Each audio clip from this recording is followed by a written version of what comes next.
a primeira epístola de João. Nós iniciamos então a exposição desta epístola na última semana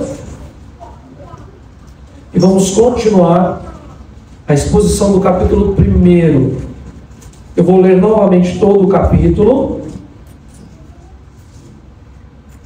e nós vamos focar no versículo 5 ao versículo de número 10 e a continuação deste texto até o versículo de número 6 do capítulo 2, certo? Então nós vamos ler do capítulo 1, versículo 1 até o versículo 6 do capítulo 2. A palavra de Deus nos diz assim: o que era desde o princípio, o que temos ouvido, o que temos visto com os nossos próprios olhos, o que contemplamos e as nossas mãos apalparam com respeito ao verbo da vida, e a vida se manifestou, e nós a temos visto, e dela damos testemunho e vô-la anunciamos, a vida eterna, a qual estava com o Pai e nos foi manifestada. O que temos visto e ouvido, anunciamos também a vós outros, para que vós igualmente mantenhais comunhão conosco. Ora, a nossa comunhão é com o Pai e com o seu Filho Jesus Cristo. Estas coisas, pois, vos escrevemos, para que a nossa alegria seja completa. Ora, a mensagem que da parte dele temos ouvido e vos anunciamos é esta: que Deus é luz, e não há nele treva nenhuma. Se dissermos que mantemos comunhão com ele, e andarmos nas trevas, mentimos e não praticamos a verdade. Se, porém, andarmos na luz, como ele está na luz, mantemos comunhão uns com os outros, e o sangue de Jesus, seu Filho, nos purifica de todo o pecado. Se dissermos que não temos pecado nenhum, a nós mesmos nos enganamos, e a verdade não está em nós. Se confessarmos os nossos pecados, ele é fiel e justo para nos perdoar os pecados e nos purificar de toda injustiça. Se dissermos que não temos cometido pecado, fazemos-o mentiroso, e a sua palavra não está em nós. Filhinhos meus, essas coisas vos escrevo para que não pequeis. Se todavia alguém pecar, temos advogado junto ao Pai, Jesus Cristo, o justo. E ele é a propiciação pelos nossos pecados, e não somente pelos nossos próprios, mas ainda pelos do mundo inteiro. Ora, sabemos que o temos conhecido por isso, se guardamos os seus mandamentos. Aquele que diz, eu o conheço, e não guarda os seus mandamentos, é mentiroso, e nele não está a verdade. Aquele, entretanto, que guarda a sua palavra, nele verdadeiramente tem sido aperfeiçoado o amor de Deus. Nisto sabemos que estamos nele. Aquele que diz que permanece nele, esse deve também andar, assim como ele andou. Vamos orar. Santo e eterno Deus, clamamos por tua graça. Diante de nós está a sua santa palavra, e nós, Senhor, não podemos compreendê-la, a não ser que o teu Espírito fale diretamente ao nosso coração. Então pedimos que o Senhor nos dê tua santa instrução neste momento. Pedimos isso humildemente em nome de Cristo Jesus. Amém. Amém. Irmãos e irmãs, na semana passada, no domingo passado, nós demos uma instrução geral sobre esta epístola e mostramos à igreja que grande parte dos escritos de João, na verdade, o seu evangelho e as suas 3 epístolas têm pontos doutrinários que vão em confronto direto a uma visão pseudo-cristã que estava permeando a igreja do primeiro século. A verdade é que o gnosticismo, que era uma visão espiritual, uma visão religiosa, filosófica daqueles dias, havia se infiltrado na igreja, e não, obviamente, levantando a bandeira, somos agora gnósticos. Mas como toda a tentativa de Satanás de destruir a sua igreja, se misturado com palavras do evangelho, criado uma roupagem pseudo-cristã, e querendo ensinar a igreja já existente, que estava baseada na doutrina dos apóstolos, ou seja, na doutrina do Senhor Jesus Cristo, que esta nova visão era de fato o verdadeiro caminho religioso para todo e qualquer ser humano. Na verdade, como que um tipo de segunda unção, ou segunda onda, ou segunda bênção, levantavam-se esses líderes pseudo-cristãos, mas que na verdade bebiam de toda a doutrina gnóstica, para dizer: este é o verdadeiro cristianismo. E a base deste verdadeiro cristianismo, obviamente entre aspas, que era o falso cristianismo, mas a base desse verdadeiro cristianismo para esses falsos profetas estava em algumas coisas que são absurdas aos olhos do Evangelho. E a primeira delas era afirmar que o Senhor Jesus Cristo verdadeiramente não se encarnou.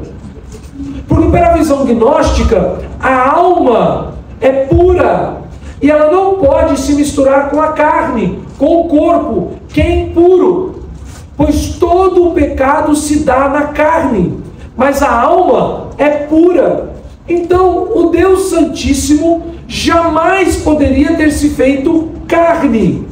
Então, quando eles eram questionados a respeito do testemunho ocular que os apóstolos deram a respeito de Jesus, eles respondiam que Jesus, na verdade, é um espírito de luz e que veio ao mundo e habitou durante 3 anos no mundo, parecido com carne. A sua aparência era de carne, mas ele não era verdadeiramente um homem encarnado, o que destrói por completo diversas doutrinas essenciais à fé cristã. Se o Senhor Jesus Cristo não se fez carne, não se fez homem, ele não pôde morrer fisicamente na cruz.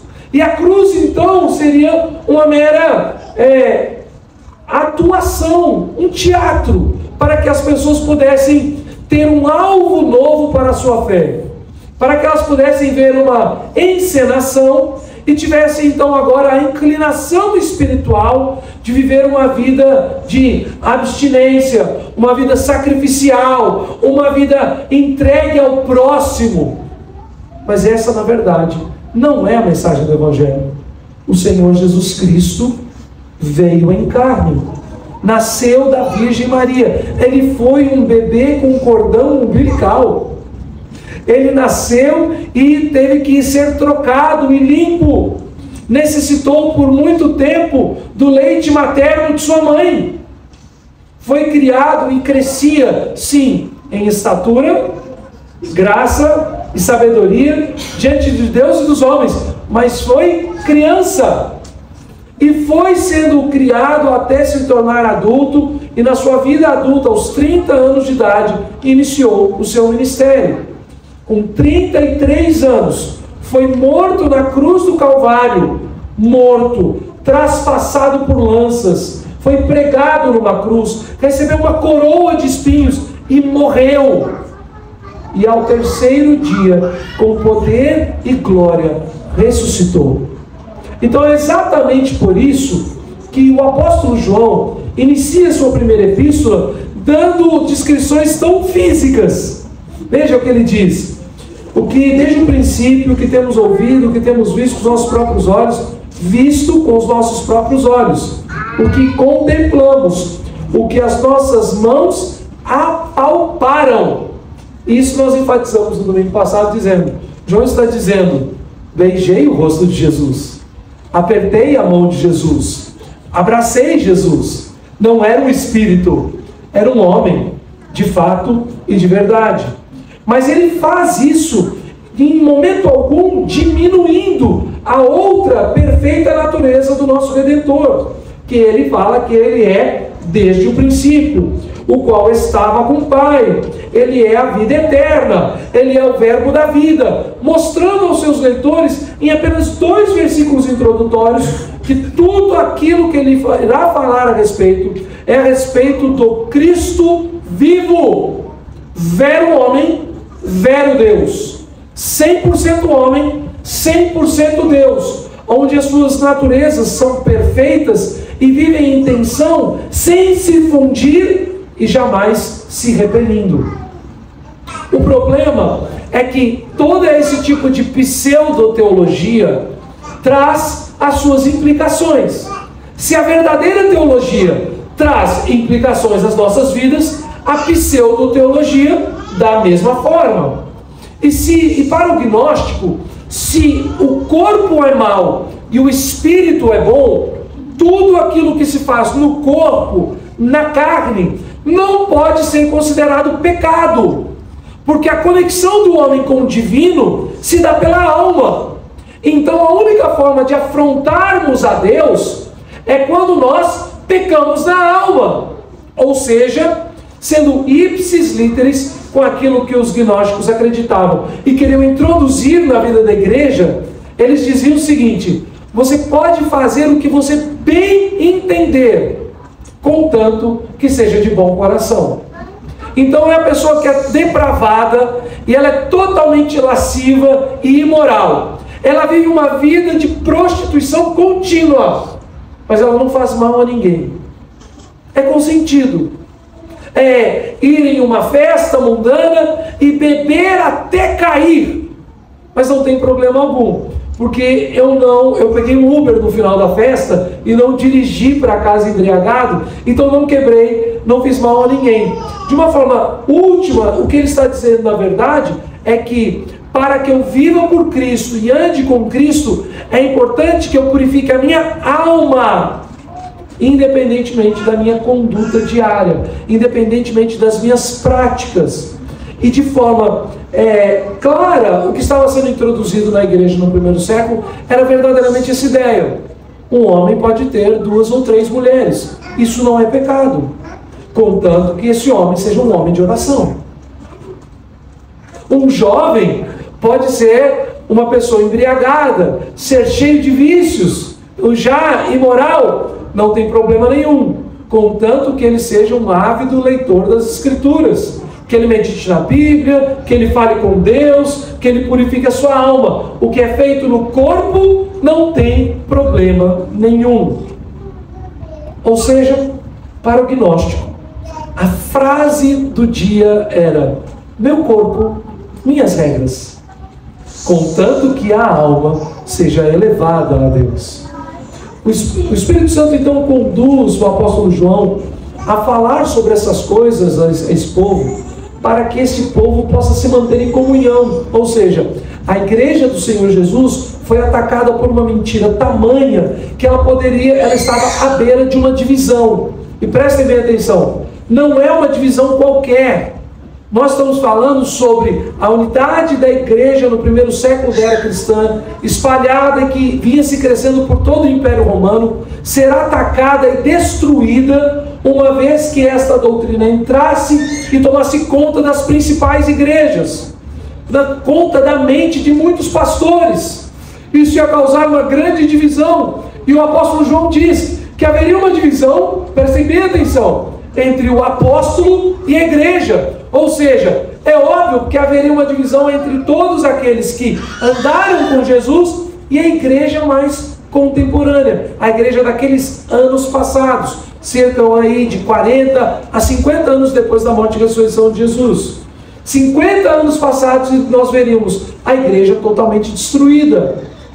O apóstolo João diz: para que a comunhão entre nós seja estabelecida. Ele diz: para que mantenhais comunhão conosco. Ou seja, a comunhão, ela está ameaçada e nós devemos preservá-la para que ela seja mantida. Em que ponto esta comunhão deve ser mantida? Em um somente. Ora, a nossa comunhão é com o Pai e com o seu Filho, Jesus Cristo. Comunhão da igreja não era comunhão por si só. A ideia romanista equivocada da igreja una, ou seja, tudo se faz aqui dentro, mas nós nos mantemos unidos.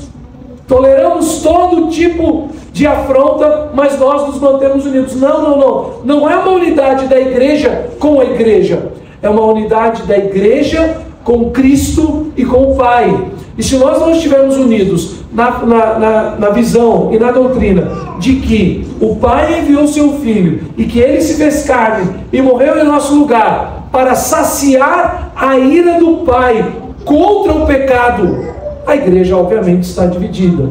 E uma igreja que permanece unida em comunhão com a doutrina dos apóstolos e com o Pai e com o Filho, esta é de fato a igreja que completa a alegria daqueles que a servem. Essas coisas, pois, nos escrevemos para que a nossa alegria seja completa. O grande problema que nós precisamos tratar nessa noite, então, meus irmãos, é sobre o que é pecado. E a necessidade de uma vida íntegra diante do Senhor, para que possamos andar com o nosso Deus. Vejam, uma das expressões mais usadas aqui, ela é expressa de dois momentos, é a ideia de caminharmos com Deus. Ela é falada tanto quanto a caminhar com Deus, a andar com o Senhor, mas ela também é expressa como comunhão e como guarda dos mandamentos. É muito importante entender todos os termos usados aqui por João à luz do Salmo 119. Se você se lembrar, o Salmo 119, ele é dividido em 23 versos, não versículos. No hebraico, ele é dividido em 23 versos, em 23 blocos, os quais são a representação das letras do alfabeto hebraico. E nessas 23 letras, ele vai fazendo a cada 8 versículos, ou a cada 8 frases, porque no texto hebraico original nós não temos versículos. Então você tem 23 divisões com 8 frases cada uma. E todas elas falam a respeito da lei de Deus. E lá no Salmo 119, para falar sobre a lei de Deus, ele vai usar a expressão mandamentos, testemunhos, palavra, lei, voz. São todas expressões que são sinônimas em suas ideias, que falam uma só verdade, sobre guardar a lei de Deus. E em guardando a lei de Deus, é que o apóstolo João está demonstrando para esses irmãos aqui que leem a sua epístola a respeito do que significa ter Jesus Cristo se encarnado. A implicação da encarnação de Cristo, a implicação de todo o cumprimento como homem da lei de Deus por Cristo, a implicação do sacrifício do Calvário em favor do seu povo. E quais são essas implicações na minha e na sua vida? Bom, meus irmãos, a primeira coisa que ele vai nos dizer é que nós precisamos andar na luz. Isso é estranho se eu não tivesse citado o Salmo 119. No Salmo 119, a partir do versículo 104, 105, ele vai dizer que lâmpada para os meus pés é a tua palavra e luz para os meus caminhos. De acordo com o salmista, no Salmo 119, então a palavra de Deus é luz. E quando nós entendemos isso e vemos as demais expressões a respeito da luz do Senhor, nós ouvimos então, ora, a mensagem que da parte dele temos ouvido e vos anunciamos é esta: Deus é luz e não há nele treva nenhuma. Se dissermos que mantemos comunhão com ele e andarmos nas trevas, mentimos e não praticamos a verdade. Se porém andarmos na luz, como ele está na luz, mantemos comunhão uns com os outros, e o sangue de Jesus, seu Filho, nos purifica de todo o pecado. A primeira coisa que nós devemos entender é que a nossa purificação, a justificação daqueles que foram perdoados e foram o alvo do sacrifício de Cristo carnal na cruz do Calvário, aqueles que respondem ao Senhor em fé à obra da crucificação, da morte e da ressurreição e da assunção aos céus do nosso Senhor Jesus Cristo, é essa, que nós recebemos toda a nossa doutrina e toda a nossa instrução da parte de Deus e de Deus somente. O grande problema desses primeiros dias da era cristã ali nos dias do apóstolo João, era que a igreja chegou ao momento que aparentemente pensou, bom, há 40 anos atrás, os apóstolos instruíram a igreja, e nos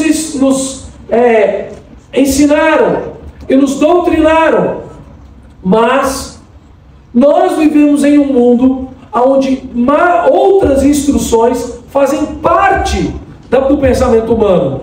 Então nós precisamos ser iluminados. A ideia de luz, a expressão luz, ela vai na contramão, ou na verdade ela vai de encontro à visão dos dias de João. Porque no Império Greco-Romano, né, a força de Roma e a mente da Grécia. E para eles, todos aqueles que fossem instruídos na mente, na filosofia, na visão de mundo dos gregos, eram aqueles que eram helenizados. Gabi, você lembra o que significa Helena? Luz. A sua avó chamava Regina Helena, rainha de luz. Ela era protestante, mas era um nome bem católico, né? Helena quer dizer luz. Então, os gregos eram os helenistas, aqueles que iluminavam. E a verdadeira luz estava em conhecer a cosmovisão, a visão de mundo grega. Se você, na verdade, haviam diversas correntes filosóficas no pensamento grego, mas o gnosticismo era central. Para um grego, era muito comum afirmar não saber se ele estava no estado espiritual ou no estado carnal. Para um grego não era incomum, não era qualquer loucura, insanidade, afirmar que uma pessoa que passou por mim, eu não tinha certeza se era um tipo de Deus, semideus ou uma pessoa comum. Eu não sei se hoje na rua, caminhando no centro da cidade, fazendo as minhas compras, eu conversei, passei e olhei um espírito, um anjo ou um homem. Por isso, para eles, era comum. E isso era ser iluminado. O apóstolo João está dizendo que não. Aquele que anda na luz não é aquele que foi helenizado pela cultura grega. Aquele que anda na luz não é aquele que teve instrução suficiente nas filosofias desse mundo para aperfeiçoar o seu cristianismo. Na mentalidade dos gnósticos, o verdadeiro cristão, vejam, isso não está distante dos nossos dias. O verdadeiro cristão, ele tem que trazer outras visões, outros estudos, outras logias, para poder iluminar a sua mente. Um cristão que acredita que a Bíblia é a única regra de fé e prática, um cristão que defende toda a nossa conduta de culto, de vida, de família, somente pelas palavras que estão no texto das Escrituras, ele é chamado de quê? De obscuro. Expressões mais agressivas dizem que ele é tapado, antiquado, ultrapassado, bitolado. Quando um jovem crente vai para uma universidade, veja, não precisa nem falar sobre pública particular, quando um jovem crente vai para uma universidade e estudando diversas matérias, e principalmente com professores que descreem da pessoa de Cristo, da sua palavra, e zombam da fé cristã, esse jovem, se levantar para defender a sua fé, ele antigamente era alvo de piada. Hoje pode ser até mesmo agredido. Porque um cristão que defende o que a palavra de Deus diz a respeito de homem e mulher é homofóbico. Antigamente ele era visto como uma pessoa, tipo assim, fora do comum, esquisita, estranha, virava motivo de chacota. Hoje em dia, ele é taxado, rotulado como alguém que expressa uma ideia de ódio. Pregar em praça pública, nós podemos hoje sim ser perseguidos e presos por discurso de ódio no nosso país. Andar na luz é ter a mente aberta. Andar na luz é poder ler todos os pensamentos deste mundo. Andar na luz é aceitar todas as religiões como boas. É respeitar a visão do outro. É ser amigo do ateu. É conversar com as pessoas de qualquer um dos 127 mil gêneros que existem na mente dos insanos. Andar na luz é que pastor nenhum pode falar sobre o que é pecado e o que não é pecado. Muito menos o pecado da bandeira do pseudo-arco-íris, porque eles nem usam arco-íris da verdade, né? Eles nem põem as verdadeiras cores do arco-íris, nem científica, muito menos biblicamente. Isso é andar na luz para o mundo, e João está dizendo, jamais. Porque aquele que diz andar na luz, mas a sua conduta não está de acordo com a palavra de Deus, se dissermos que mantemos comunhão com Ele e andarmos nas trevas, mentimos e não praticamos a verdade. A luz não está no mundo, a luz é Deus, e a luz que ilumina a nossa alma é a palavra de Deus. Se Deus é a luz, a grande lanterna, o holofote de Deus para o coração de qualquer ser humano é o Espírito Santo manifesto na sua palavra. Mas se nós dissermos ao contrário, nós mentimos. Nós não mantemos comunhão com Deus.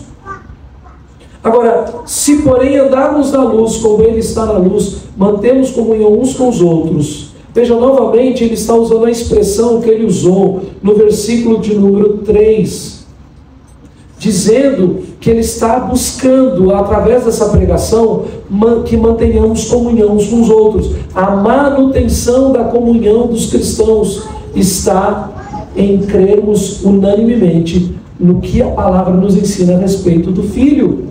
A manutenção da nossa comunhão está nas Escrituras, que exaltam a Cristo como Senhor e Rei, em nada mais. Ele disse, porém, andarmos na luz, como Ele está na luz, mantemos comunhão uns com os outros, e o sangue de Jesus, seu Filho, nos purifica de todo o pecado. Fica então a incógnita. Se de fato cremos que o corpo e a alma podem se unir, e que o pecado não está somente no corpo, mas também na alma, que a raiz de todo o pecado é o nosso próprio coração, que já nascemos em pecado, ainda no ventre da nossa mãe, fomos concebidos em pecado, então não há salvação. Essa era a visão gnóstica. Se sabemos que a alma é pura e mantemos a purificação da alma, assim alcançamos as dádivas divinas. Se então nós entendemos que o ser humano é integral, corpo e alma, nós não somos nem dicotômicos, nem tricotômicos. Arthur, depois pergunta a Wilson, ele te explica direitinho o que é isso, tá? Certo? Os outros aqui também, crianças, dicotômico e tricotômico. Nem dividido em 2, nem dividido em 3. Porque vocês já viram, Livinha, você já viu algum corpo na rua sem alma? João, você já viu alguma alma sem corpo? Isso é que a crendice do mundo diz que tem uma alma penada. Não existe. Não existe fantasma. Só em desenho animado que não acredita em Deus. Nós somos um ser integral. Nosso corpo e nossa alma são indivisíveis. O único instrumento que pode dividir a nossa alma e o nosso corpo é a espada de Deus, que é a palavra. É a única que pode sondar o nosso coração. É a única que pode nos fazer distinguir o que de fato somos. Então, meus irmãos, se nós entendemos que a visão gnóstica está errada, para eles então, se a alma e o corpo são indivisíveis, não há salvação. E o apóstolo João responde essa falácia dizendo: se dissermos que não temos pecado nenhum, negamos nenhum, a nós mesmos nos enganamos, a verdade não está em nós.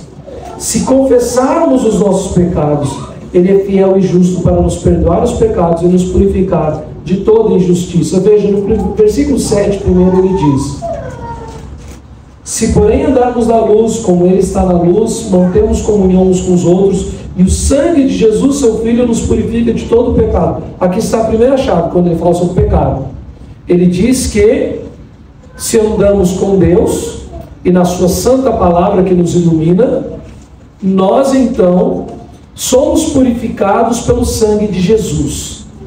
Depois então ele fala novamente que é uma negativa, que aqueles que dizem não ter pecado se enganam. Ou seja, quando eu digo que não peco, eu não estou enganando o meu irmão, e muito menos estou enganando a Deus, eu estou enganando a mim mesmo. Mas ele faz uma outra chave com a expressão pecado, dizendo que se confessarmos os nossos pecados, Ele é fiel e justo para nos perdoar os pecados e nos purificar de toda injustiça. De que forma aquele que confessa os seus pecados pode ser perdoado e purificado? Pelo sangue de Jesus. Então o versículo 7 e o versículo 9 se completam. De que forma aqueles que não são enganados por Satanás e não desejam enganar a si mesmo podem fugir deste grande problema, que se a alma e o corpo estão unidos e não tem como nós dividirmos o corpo, dividirmos a essência do ser, para que haja uma parte para ser jogada no lixo, o corpo, e ressuscitarmos em alma, e que a nossa alma purificada alcance os céus. Como poderemos alcançar os céus? Pelo poder do sangue daquele que, sendo Deus, Espírito infinito, eterno e imutável em seu ser, se fez homem, se fez carne, de tal forma que João o abraçou, apertou a sua mão, e ele diz, lhe apalpou: se este que é Deus, e como diz o apóstolo Paulo na carta aos Filipenses, não julgou por usurpação o ser igual a Deus, antes assumiu sobre si mesmo a forma de homem, a forma de servo, se este morreu e ressuscitou, então eu e você podemos ser perdoados dos nossos pecados. Mas vejam, se nós não confessarmos os nossos pecados ao Deus vivo e verdadeiro, que enviou o seu Filho perfeito, que se fez carne por nós, que morreu em nosso lugar, que ressuscitou com poder e glória, mas todo homem que nega que ele mesmo tem pecado, automaticamente ele rejeita a purificação e o perdão de todos os pecados que só Cristo pode dar. Aqueles que dizem não ter pecado estão se enganando, estão nas trevas, e estão tentando com todas as suas forças tapar os seus olhos diante do sol da justiça, da luz que brilha e jamais pode ser apagada, a luz de Cristo. Todo homem é pecador, todo homem está em dívida com Deus, todo homem tem o seu coração de tal forma perverso, depravado, destruído, que jamais pode alcançar por suas próprias forças a graça de Deus. Mas todo aquele que se reconhece como de fato é, e confessa a Deus quem o é, e se humilha perante Deus, clamando por sua misericórdia, este encontra a graça de Deus no sangue do Filho, que nos purifica de todo o pecado. Vejam, como eu disse, o versículo 7 e o versículo 9, eles completam o argumento. Ele está dizendo, na verdade, para aqueles que são mais do que os enganosos, mas os enganados, os que se auto-enganam. Ele está dizendo, não se enganem, não tenham medo, venham para a luz, saiam das trevas. Porque nós bem sabemos como essa ideia de trevas é tão real para toda e qualquer cultura humana. Porque porque em qualquer lugar do planeta, pode ser que eu desconheça, então principalmente as nossas crianças clássicas aí vão me ajudar a entender melhor essas coisas. Viu, Tess? Depois você pesquisa lá com sua mãe e diga para mim se eu estou certo ou se eu errado. Pesquisa, depois você faz a sua apresentação no CCD, tá, Tess? Eu quero saber se existe uma cultura aonde os bandidos saem tranquilamente em plena luz do dia e na verdade à noite é o tempo de paz e tranquilidade do povo.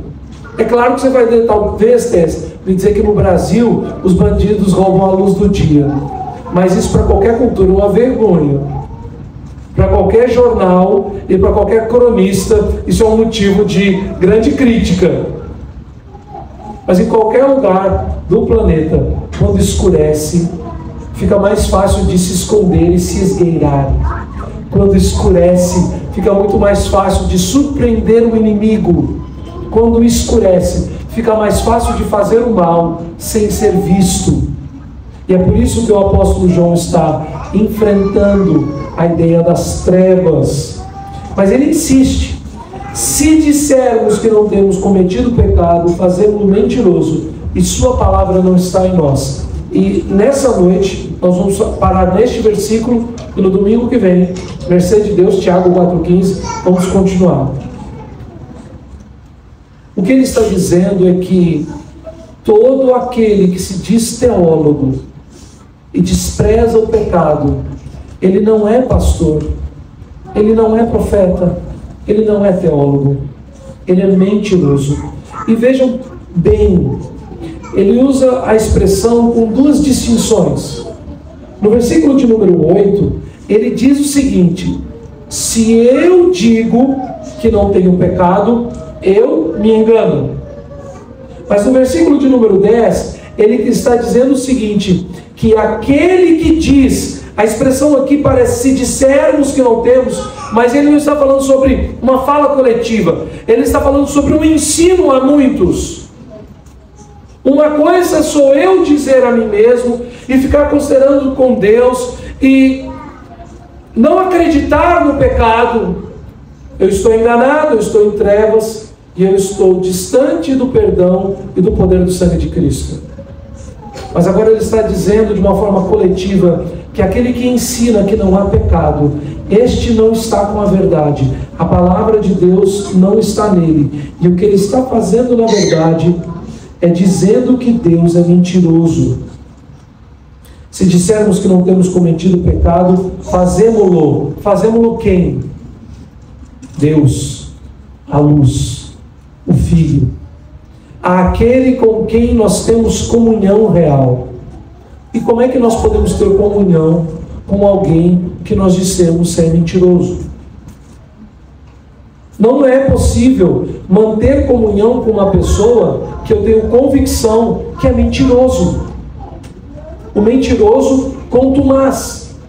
E no versículo 10 está dizendo que na verdade, que todo aquele que ensina que não há pecado, ele na verdade está não somente querendo enganar a mim e a você, mas aquele que quer ensinar que não há pecado, ele está chamando Deus de mentiroso. Meus irmãos, aqueles que ensinam a mentira no meio da igreja, na verdade não estão fazendo para dominar, enganar e abarcar um grupo que tenha coceira nos ouvidos e queira me seguir. Aqueles que ensinam a mentira no seio da igreja, eles estão na verdade se levantando no meio do povo de Deus e dizendo: Deus é mentiroso. Quão grande tragédia, blasfêmia. E a sua palavra não está em nós. Irmãos, como nós podemos aplicar esse texto à igreja nessa noite? A primeira coisa que nós precisamos atentar é sobre aquilo que chamamos de verdade. Muitas vezes nós somos confrontados por duas falas distintas e nós somos colocados em xeque quando as duas são aferidas como verdade. Quando falamos sobre criação e evolução, então nós estamos no meio acadêmico. E nós temos que dizer que a ciência criacionista é uma teoria e que a ciência evolutiva é uma teoria. E como duas teorias, nós temos que mantê-las em equilíbrio e respeitá-las. Ou seja, é como se houvesse uma verdade de um lado e uma verdade de outro, e nós precisamos ter a mente aberta de tal maneira para que possamos lidar com isso. E no meio da igreja evangélica nos nossos dias, isso não é novidade, mas isso é muito divulgado nos nossos dias, existem pessoas que se dizem teístas evolucionistas, e muitos pastores fazem parte deste grupo, até mesmo pastores no meio presbiteriano. É impossível ter duas propostas que são diretamente opostas e contrabalanceá-las como se fossem verdades. Ou uma é, ou a outra é. O que a palavra me diz, eu fico com ela. O Senhor nosso Deus criou o mundo pelo poder da sua palavra, em 7 dias de 24 horas. Não em eras, não em eras. O termo hebraico é muito claro. Manhã e tarde, é a divisão de 12 horas e 12 horas. Manhã, 12 horas. Tarde, 12 horas. Isso é a ideia de escuro e claro. E aqui em João Pessoa deveria ficar mais fácil ainda para vocês. Lá no Sudeste, de onde eu vim, às vezes as coisas não são tão assim, né? Às vezes, num dia chuvoso, no inverno, lá em São Paulo, às 7h30, 8 horas ainda está escuro. Aqui em João Pessoa é muito simples, qualquer época do ano. 5, 5h30 o sol se levanta e às 5 da tarde ele se bate. Nós temos 12 horas. E foi assim que o Senhor criou. Não podemos contrabalancear a ideia de que é pecado um homem se unir a outro homem e uma mulher se unir a outra mulher, mas nós devemos amar, aceitar, receber e entender que o que a Bíblia diz, o que foi escrito na Bíblia, não era um entendimento que compreendia o mundo de hoje. Hoje o mundo é diferente. Se eu tiver que colocar essas duas propostas numa balança e quiser afirmá-las as duas como verdade, na verdade eu estarei ensinando uma grande mentira. Qual é o cuidado que a igreja deve ter? Hoje nós temos os canais de internet que você pode assistir qualquer pregação que você bem entender no mundo inteiro, aonde lobos, prestem bem atenção, a Bíblia diz que serão lobos em pele de ovelha, não é mesmo? Hoje em dia nós ouvimos lobos em pele de lobo mesmo e aplaudimos, e um deles é Caio Fábio, homem mau, inimigo de Deus, ímpio, filho de Belial. Foi pastor da Igreja Presbiteriana do Brasil por muitos anos e se tornou famosíssimo. E o ponto dele de divisão foi, em primeiro lugar, ele abandonou a sua família porque se juntou a outra mulher. Segundo, ele quis popularizar e se tornar famoso, fazendo uma suposta denúncia de corrupção que nunca provou e nunca aconteceu. Calúnia. Vejam, ele primeiro quebrou, né, o 7º mandamento. Depois ele quebrou o 9º mandamento. E não parou por aí. Hoje ele é aberto a todo tipo de filosofia. E não faltam membros da Igreja Presbiteriana do Brasil e de igrejas bíblicas e tradicionais que sempre estão assistindo a este homem online. E que bebem dele, que dizem, olha, eu acho muito interessante o que ele fala. Eu peguei um Uber em São Paulo essa semana, e aí ele falou que tinha sido da Assembleia de Deus, e que abandonou a igreja. Eu me apresentei com o pastor, falei para ele voltar à igreja, perguntei que bairro ele morava, disse: olha, o pastor aí do seu bairro é meu amigo, ele é um grande pastor, pregador da palavra, procure ele e diga a ele que foi o pastor Ludgero que falou com você, vá atrás dele. E aí ele pegou e falou assim: presbiteriano que eu conheço, gosto muito, é Caio Fábio. Eu falei assim: ele não tem nada de presbiteriano, nem de crente, ele é um filho do demônio. Ele: não, mas eu gosto do que ele fala. Do que você gosta que ele fala? Ele falou sobre isso. Eu nem lembro que direito que ele falou. Estava tão calmo, tão tranquilo na conversa. Foi tanta paz no meu coração. E eu disse para ele, assim: e aonde está isso na Bíblia? Ele: realmente não está na Bíblia, mas eu achei interessante. Eu falei assim: pelo seu interesse, Satanás te leva à cova. Pela palavra, o Senhor Jesus pode te salvar. Meus irmãos, não faltam propostas no nosso meio para tratar o coração das pessoas. Aconselhamentos e conselheiros e correntes da psicologia que dizem exatamente isso. O que se faz no corpo é no corpo. Você precisa levar sua alma a Deus. Os seus pecados são justificáveis. A sua conduta equivocada é tolerável, porque você passou por um trauma, porque você foi ofendido. Meus irmãos, amargura, falta de perdão, rebeldia, rebelião, são pecados contra Deus. Eu não estou desprezando o histórico e as tristezas e os traumas que alguém possa ter passado aqui e está aqui nessa noite, mas eu quero lhe dizer que o sangue de Jesus nos purifica de todos eles.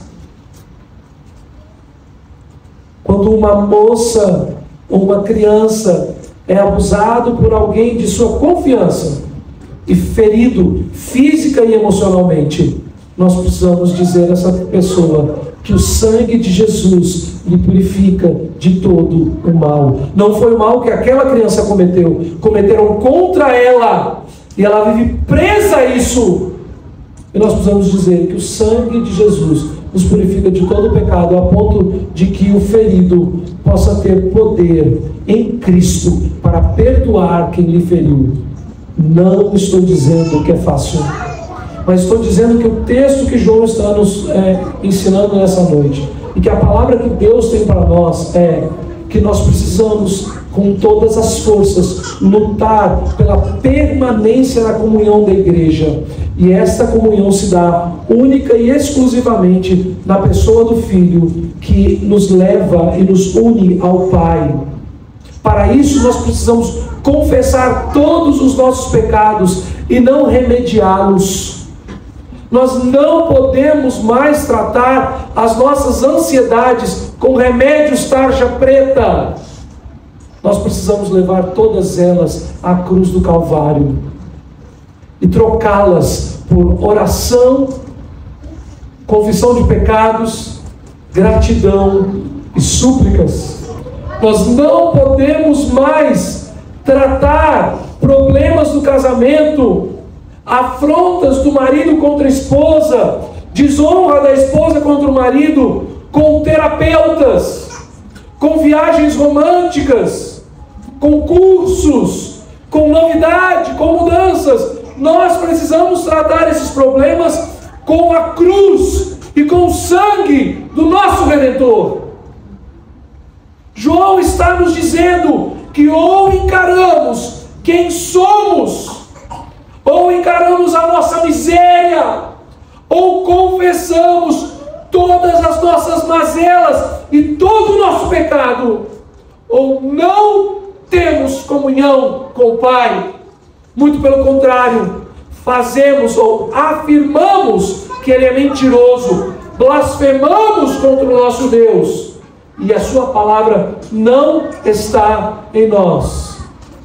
Mas se porém, e aqui não há medida, não há escala, não há grau, confessarmos todos os nossos pecados, temos advogado junto ao Pai. E o sangue de Jesus Cristo nos purifica de todos eles.